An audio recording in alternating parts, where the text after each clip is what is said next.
राजधानी दिल्ली सोमवार शाम उस वक्त दहल उठी जब ऐतिहासिक लाल किले के पास एक भीषण धमाका हुआ।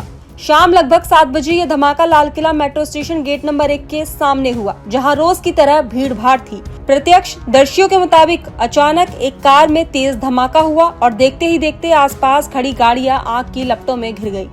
आसपास का इलाका धुएं से भर गया और भगदड़ मच गई। शुरुआती जानकारी के अनुसार इस हादसे में कम से कम 10 लोगों की मौत हो चुकी है और 24 से ज्यादा लोग घायल बताए जा रहे हैं। तो वहीं धमाका इतना शक्तिशाली था कि 2 से 2.5 किलोमीटर दूर तक आवाज सुनी गई। आसपास की इमारतों के शीशे टूट गए, सड़क किनारे लगे खंभे झुक गए और लोगों ने जमीन हिलने जैसा अनुभव किया। पहले तो इसे सिलेंडर ब्लास्ट बताया गया, लेकिन थोड़ी ही देर में जो तस्वीरें सामने आई उन्होंने इस थ्योरी पर सवाल खड़े कर दिए। आग से झुलसी 8 से 10 गाड़ियों के परखच्चे उड़ गए, स्ट्रीट लाइट्स गिर पड़ी और कई दुकानों का सामान सड़क पर बिखर गया। विस्फोट के बाद मौके पर पहुंचे दमकल विभाग ने करीब 1 घंटे की मशक्कत के बाद आग पर काबू पाया। इस बीच पुलिस और एनआईए यानी कि राष्ट्रीय जांच एजेंसी की टीमें भी घटनास्थल पर पहुंच गई और जांच शुरू कर दी गई है। तो वहीं दिल्ली पुलिस ने राजधानी के सभी मेट्रो और रेलवे स्टेशन, प्रमुख बाजारों और पर्यटक स्थलों की सुरक्षा बढ़ा दी है। इंदिरा गांधी इंटरनेशनल एयरपोर्ट पर ज्यादा सुरक्षा तैनात की गई है। न केवल दिल्ली बल्कि उत्तर प्रदेश, हरियाणा, पंजाब, राजस्थान और मध्य भारत के कई हिस्सों में हाई अलर्ट घोषित किया गया है। नागपुर स्थित आरएसएस मुख्यालय की सुरक्षा भी बढ़ा दी गई है। गृह मंत्रालय ने सभी राज्यों को सतर्कता बरतने और संवेदनशील इलाकों में अतिरिक्त पुलिस बल की तैनाती के निर्देश दिए हैं। इस बीच सुरक्षा एजेंसियों को कुछ ऐसे इनपुट मिले हैं जो घटना को एक बड़ी साजिश से जोड़ते हैं। सुबह फरीदाबाद में लगभग 2900 किलो अमोनियम नाइट्रेट बरामद हुआ था, जो अक्सर विस्फोटक बनाने में इस्तेमाल होता है। गुजरात में एक डॉक्टर को जहर और रासायनिक सामग्री के अवैध भंडारण के आरोप में पकड़ा गया। वहीं श्रीनगर में एक महिला डॉक्टर को पूछताछ के लिए हिरासत में लिया गया है।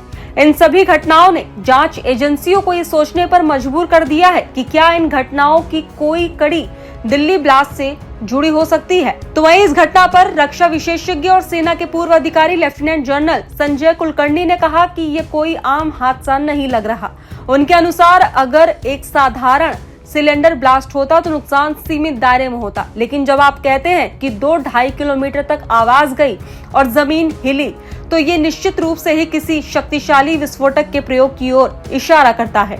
उन्होंने कहा कि हादसा प्री प्लान हमला हो सकता है और जांच एजेंसियों को सभी एंगल से पड़ताल करनी चाहिए। उन्होंने आगे कहा कि पाकिस्तान लंबे समय से भारत में आतंक फैलाने के लिए साजिशें रचता रहा है।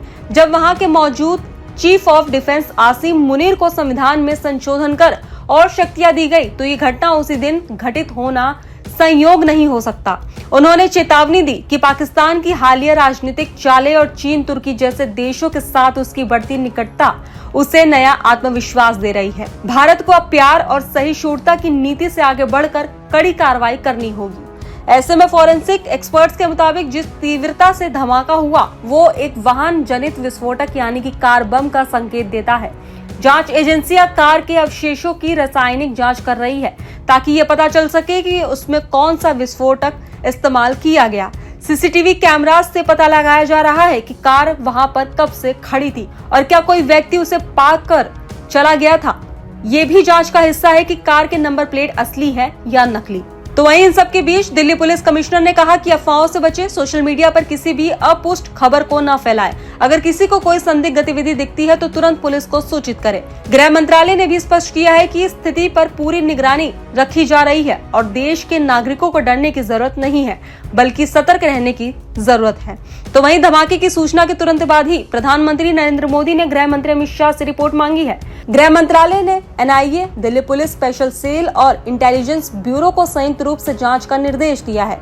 दिल्ली के मुख्यमंत्री ने भी आपात बैठक बुलाई है और घायलों के इलाज के लिए सरकारी अस्पतालों को अलर्ट पर रखा गया है।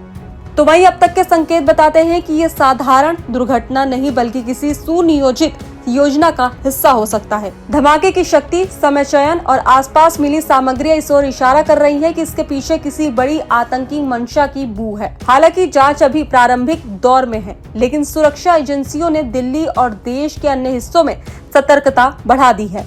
फिलहाल देश स्तब्ध है, दिल्ली की सड़कों पर खामोशी है, पुलिस और सुरक्षा बल तैनात है और हर आंख जांच एजेंसियों की रिपोर्ट पर टिकी है।